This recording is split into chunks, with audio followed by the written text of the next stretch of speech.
ಎಷ್ಟೊಂದು ಅಳುತ್ತಿದೆ ಯಾರಲ್ಲವೇ ಅಯ್ಯೋ ಅಳಬೇಡ.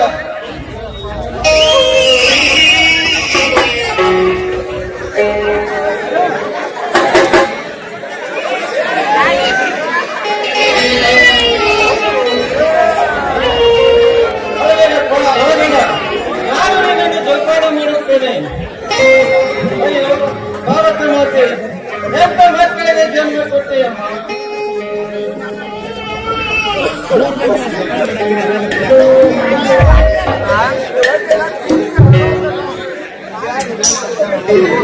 ಎಂತ ಮಕ್ಕಳಿಗೆ ಜನ್ಮ ಕೊಟ್ಟಮ್ಮ. ನಡೆಯಪ್ಪ ನನ್ನ ಮನೆಗೆ ಹೋಗೋಣ.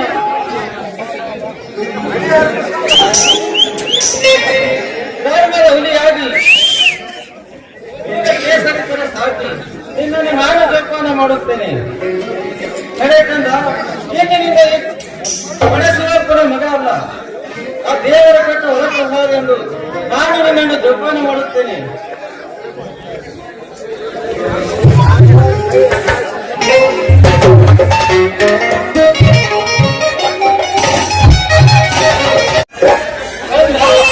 ಈಗಿನಿಂದ ನೀನು ಬೀದಿಯಲ್ಲಿ ಸಿಕ್ಕ ಕೋಶವಲ್ಲ, ಆ ದೇವರ ಕಟ್ಟ ಹೊರಪ್ರಸಾದ ಎಂದು ನಾನು ನಿನ್ನನ್ನು ಜೋಪಾನ ಮಾಡುತ್ತೇನೆ.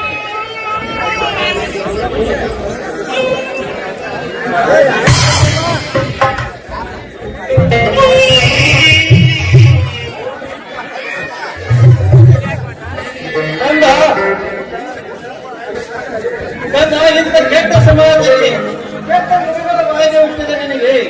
ನಾನು ಕಲಿಯುಗದ ರಾಮನಾಗಿ ರಮೇಶನ್ನು ನಾನು ದಂಡ ಮಾಡಿ ಬೆಳೆಸುತ್ತೇನೆ.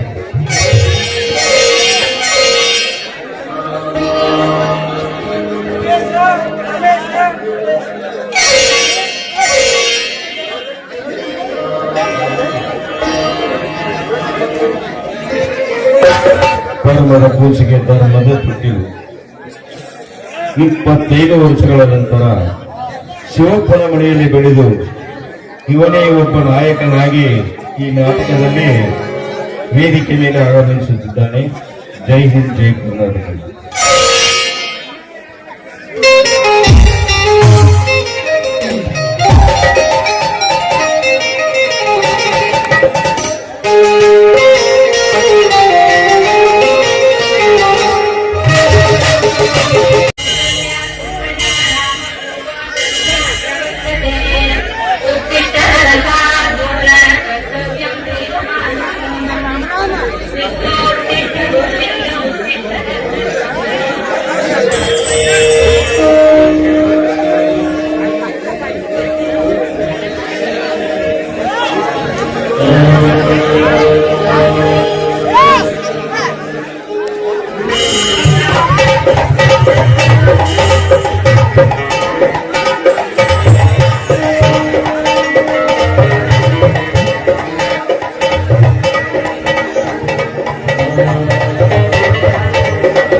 Hey,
ಜಗದೀಶ್ವರಿ, ಭುವನೇಶ್ವರಿ, ನಿನ್ನ ನಂಬಿದ ಭಕ್ತರನ್ನ ನೀನು ಯಾವತ್ತೂ ಕೈ ಬಿಡಲ್ಲ. ನಿನ್ನ ಮಡಿಲಲ್ಲಿ ಇಡೀ ಪ್ರಪಂಚವನ್ನೇ ಇಟ್ಟು ತೋರು ನೀನು ನಮ್ಮನ್ನು ಕಾಪಾಡುತ್ತಾಳೆ. ಭೂತಾಯಿಯನ್ನೇ ನಂಬಿಕೊಂಡು ಅದೇ ನನ್ನ ಪ್ರಾಣ ಅಂತ ಅವರಿಗೋಸ್ಕರನೇ ಜೀವನ ಮುಳುಪಿಟ್ಟು ನನ್ನ ತಂದೆ ಹಾಗೂ ನನ್ನ ರಮೇಶನ ಹಗಲು ರಾತ್ರಿ ಕಷ್ಟಪಡ್ತಾರೆ. ಅವರನ್ನ ಕೈ ಹಿಡಿದು ಕಾಪಾಡಿ ಈಗ ಕಿರಿಯನ್ನ ಸತೀಶ್ ಸಿಟಿಯಲ್ಲಿ ಪದವೀಧರನಾಗಿ ಹೋಗ್ತಾ ಇದ್ದಾನೆ. ಅವರ ವಿದ್ಯಾಭ್ಯಾಸವನ್ನು ಚೆನ್ನಾಗಿ ಮುಂದುವರಿಸಿ ನಮ್ಮನ್ನು ಕೈ ಹಿಡಿದು ಕಾಪಾಡೋ ಹೊಣೆ ಭುವನೇಶ್ವರಿ ನಿನ್ನನ್ನೇ ಕೂಡಿದೆಯಮ್ಮ.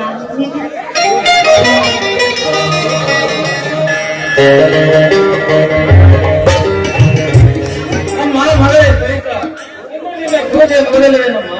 ಮುಗಿತು ಬಾರಪ್ಪ, ತೆಗೆದುಕೋ ಪ್ರಸಾದವನ್ನು.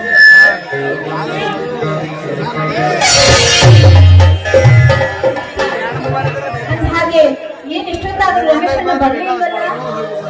ಅವನು ಬೆಳಗ್ಗೆ ಹೊಲದ ಕಡೆ ಹೋಗಿ ಬರ್ತಾನಂದ ಹೋಗಿದ್ದಾನೆ. ಎಷ್ಟರಲ್ಲಿ ಬಂದಿರ್ಬೋದು.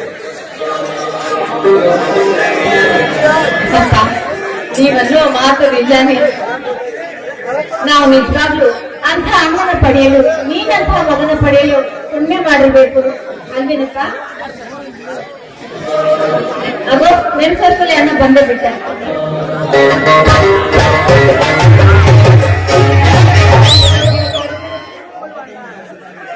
ಇನ್ಯಾರಿಗಪ್ಪ ನಿನ್ನ ವಿಷಯನೇ ಮಾತಾಡ್ತಾ ಇದ್ವಿ. ತೆಗೆದುಕೊಂಡೆಯ ಪ್ರಸಾದ.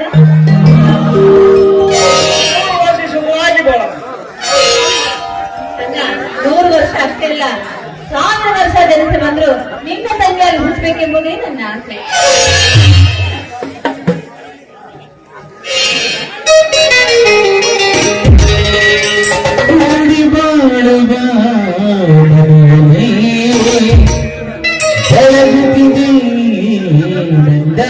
ದೀಪ ನಮ್ಮ ಮನೆಯಲ್ಲಿ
ಪ್ರೀತಿ ಬೆಳೆಗಳ ಮನೆಯಲ್ಲಿ ಸದಾ ಇರಲೆಂದು ಆ ದೇವರಲ್ಲಿ ಬೇಡುತ್ತೇನಮ್ಮ. ವ್ಯಕ್ತಿ ಪ್ರೀತಿಯ ಬಾಯಿ ಅನಾಥನವಿದೆ. ಯಾವ ಗುಡಿಯ ಮೂಲೆಯಲ್ಲಿ ಬೆತ್ತಟಿ ಸಾಕಿದ ಈ ಕೂಸಿಗೆ ದೇವರ ಪಾಲಿನ ರಮೇಶ, ಈ ನಿಮ್ಮ ಋಣವು ಸಾವಿರ ಸಲ ಜನಿಸಿಕೊಂಡರು ತೀರಿಸಲು ಸಾಧ್ಯವಿಲ್ಲಪ್ಪ, ಸಾಧ್ಯವೇ ಇಲ್ಲ. ರಮೇಶ, ಇಂದಿನಿಂದ ಇಂಥ ಮಾತಾಡಿದ್ರೆ ನನ್ನ ಮೇಲೆ ಹಾನಿ ಆದಿತ್ತು. ಅಪ್ಪ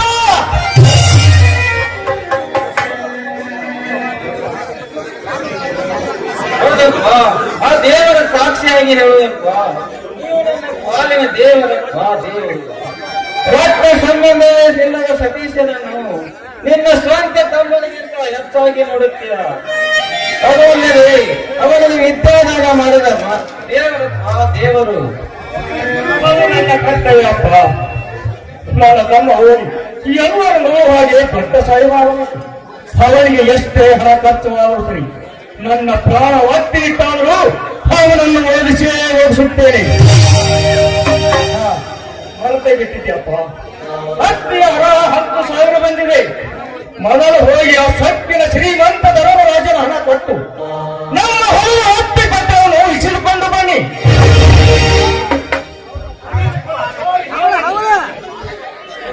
ಹೌದಪ್ಪ, ಈ ಹಣದಿಂದ ಆ ಶ್ರೀಮಂತರ ಹಣ ಮುಟ್ಟಿದ್ರೆ ಸಾಕು.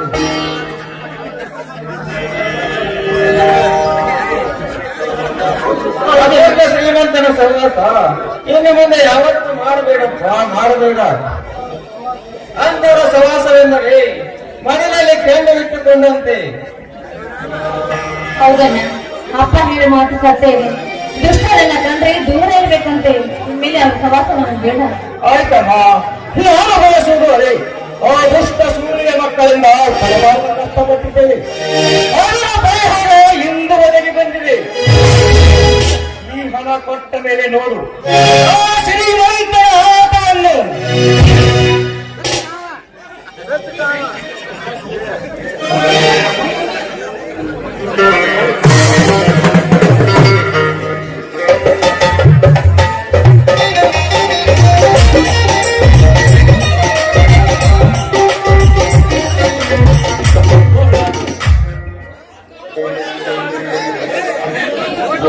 ರಮೇಶ, ಯಾರಪ್ಪ ಕಾಗದ ನೋಡು. ಇನ್ನೇನಪ್ಪ, ಸತೀಶ್ ಅಣ್ಣಂದೇ ಆಗಿರ್ಬೇಕು ಹಣ ಕಳಿಸ್ಕೊಡಿ ಅಂತ. ಅವ್ರಿಗೇನು ಗೊತ್ತಾಗ್ಬೇಕು, ನಮಗೇನು ಇಲ್ಲ ತೊಂದರೆ. ತಂಗಿ, ಅವನು ನನ್ನ ತಮ್ಮ. ಅವನು ಓದಿದ್ರೆ ಅಷ್ಟೇ ಸಾಕು. ನೋಡಮ್ಮ, ಏನು ಬರುತ್ತಾನೆ.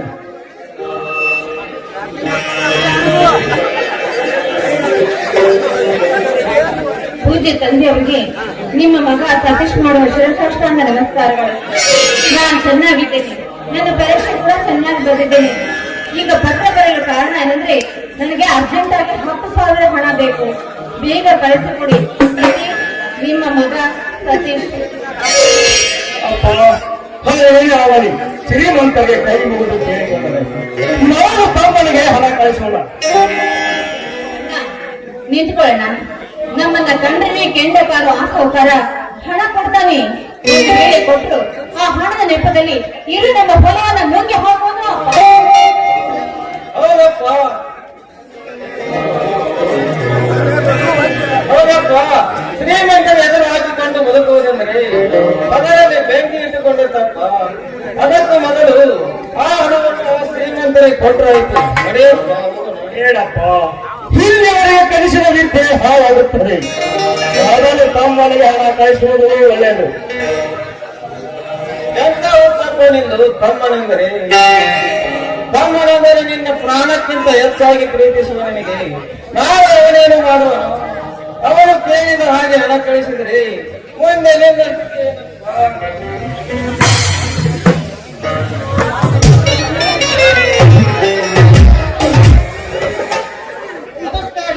ಶಿವಪ್ಪನವ್ರ ನಮಸ್ಕಾರವ. ಏನು ಬಹಳ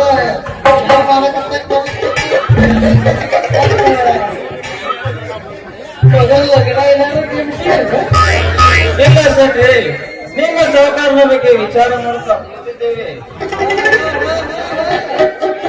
ವಿಚಾರ ಮಾಡಕತ್ತಿದ್ರಿ ಅಂದ್ರ ಬಹಳ ಚಲೋ ಆಗ್ಬೋದು. ಯಾಕಂದ್ರೆ ನಮ್ಮ ಸೌಕಾರನಲ್ಲ ಅದ ಧರ್ಮರಾಜ ಸಾವುಕಾರರು ಸಾಲದ ಬಗ್ಗೆ ಕೇಳೋಕೆ ಆಗೇನು 10,000 ರೂಪಾಯಿ ಸಾಲ 7,000 ರೂಪಾಯಿ ಕೂಡಿ 17,000 ತಂದಕ್ಕ ಏನು ಬರೋದು ಕೊಟ್ಟು ಹೊಲ ಬಿಡ್ತಿರೋ ಇಲ್ಲ ರೊಕ್ಕ ಕೊಡ್ತಿರೋ ಅಂತ ಇದಕ್ಕೆ ನೀವೇನಂತ ಪಾಶ್ವಪ್ಪ ವಿಚಾರ ಮಾಡ ಶೆಟ್ಟಿ ಏನು ಹೇಳ್ತಿದ್ದೀರಿ ನೀವು? ನಾನು ತಂದದ್ದು 10,000 ನಿಜ, ಆದರೆ ಬಡ್ಡಿ ಕಟ್ತಾ ಬಂದಿದ್ದೇನೆ. ಈಗ ನಮಗೆ 17,000 ಎಂದು ಹೇಳ್ತಿರುವುದಲ್ಲ. ಶೆಟ್ಟಿ, ಹಣದ ಬಡ್ಡಿಯ ಕಟ್ಟಿ ಇನ್ನೂ 1 ತಿಂಗಳ ಸಾಗರಿಸಿಲ್ಲ. ಈಗ ಇಷ್ಟೊಂದು ಹಣ ಕೇಳಿರಿ, ಕೊಟ್ಟು ಬಿಡುವರಂತ ಹೇಳ್ತೀವಿ. ನಿಮ್ಮ ಸಾಹುಕಾರ ಹೇಳಿದ್ರೆ ಹಾಗೆ ಬರಮೆ ಅಂತ ಹೇಳು. ರಮೇಶ ನೀನು ಹೋಗಮ್ಮ ಶ್ರೀಮಂತರಲ್ಲಿ ಅವರು ಶ್ರೀಮಂತರವ್ರ ಅಂದರೆ ಬಡವ ಅಂದರೆ ಸುಮ್ಮನೆ ತುಂಬುವ ದಮ ಎಂದು ತಿಳಿದುಕೊಂಡಿದ್ದಾನೆ ಅವರೆಲ್ಲ ಸಾಹುಕಾರ.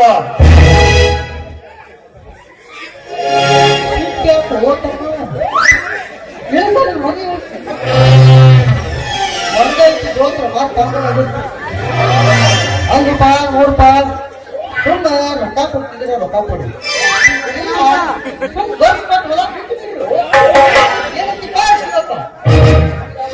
ಶೆಟ್ಟಿ ಹೆಂತ ಮಾತನಾಡುತ್ತಿರುವಿರಿ ನೀವು? 10,000ಕ್ಕೆ 10 ಲಕ್ಷದ ಕಿಮ್ಮತ್ತಿನ ಹೊಲ ಕೊಟ್ಟು ಕೊಡುವುದೇ ನನಗೊಬ್ಬರು ಉದಯಂತ ಗಂಡು ಮಕ್ಕಳು ಇದ್ದಾರೆ ಶೆಟ್ಟಿ.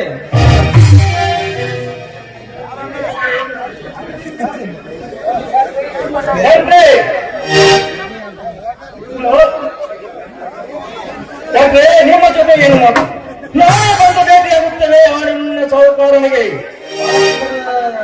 ಏನು ತಮ್ಮ ನನ್ನ ಮಾತಿಗೆ ಕಿಮ್ಮತ್ತೆ ನೋಡೋ ಶಿವಪ್ಪ, ಇವತ್ತ್ಯಾರ ಬಂದು ಮಾಡ್ಕೊಂಡು ಬಂದರು ನಮ್ಮ ಸಾಹುಕಾರ. ಶೆಟ್ಟಿ, ಮಳೆ ಅನ್ನದ ಕಾರಣ ಬೆಳೆ ಕೈಕೊಟ್ಟು ನಮಗೂ ಹಣದ ತೊಂದರೆ, ಅದರವರು ಸಿಟಿಯಲ್ಲಿ ಹೋದ ಮಗ.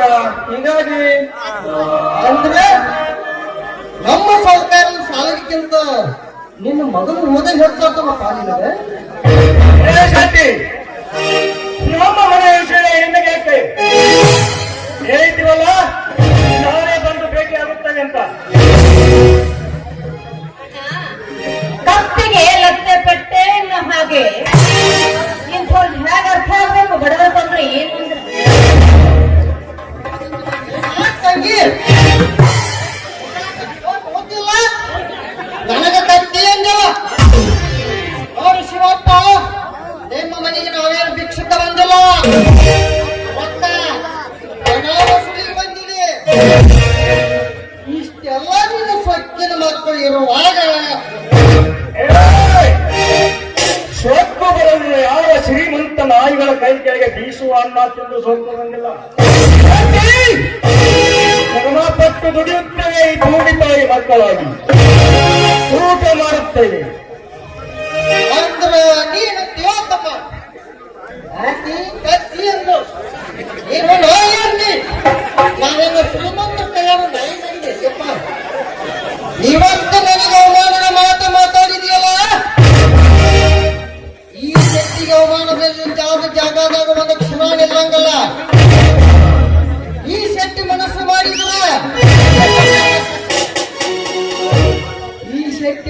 ಮಾಡಿದ್ರೆ ಬುದ್ಧಿ ಬೇರೆನೈತಿ. ಇನ್ನು ಮುಂದೆ ನೋಡೋಣ. ಹಾಗೆ ತಿಳಿಯಬೇಡಿ, ಏನೋ ಸಣ್ಣ ಮಕ್ಕಳು ಬಾಯಿ ತಪ್ಪಿ ಅಂದಿದ್ದಾವು ಅಷ್ಟೇ. ನೀವು ಸಣ್ಣ ಮಕ್ಕಳು ಅಲ್ಲೋ,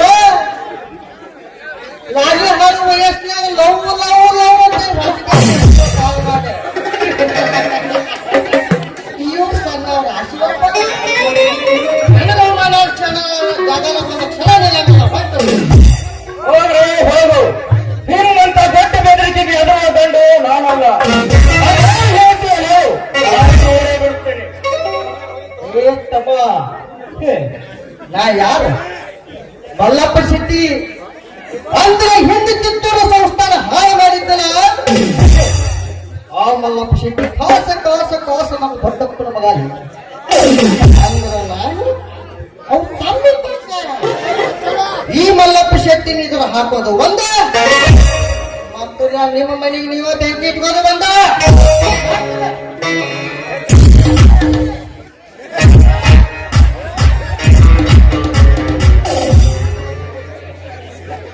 ರಮೇಶ, ನೀನು ಕೋಪ ಮಾಡಿದೆಯಪ್ಪ, ಹಾಗೆಲ್ಲ ಮಾತನಾಡಬಾರ್ದಿತ್ತಪ್ಪ. ಇನ್ನು ಮುಂದೆ ಏನು ಕಾದಿದೆಯೋ ನಡೆಯಪ್ಪ, ಹೋಗೋಣ. ಇಂಥವಕ್ಕೆಲ್ಲ ಹೆದರಿದ್ರೆ ಬಡವರಾಗಿ ಬದುಕಲು ಸಾಧ್ಯವಿಲ್ಲಪ್ಪ, ಸಾಧ್ಯವಿಲ್ಲ. ನಾನಿದ್ದೇನೆ, ನೀನೇಕೆ ಹೆದರಿಯಪ್ಪ? ನೋಯಪ್ಪ.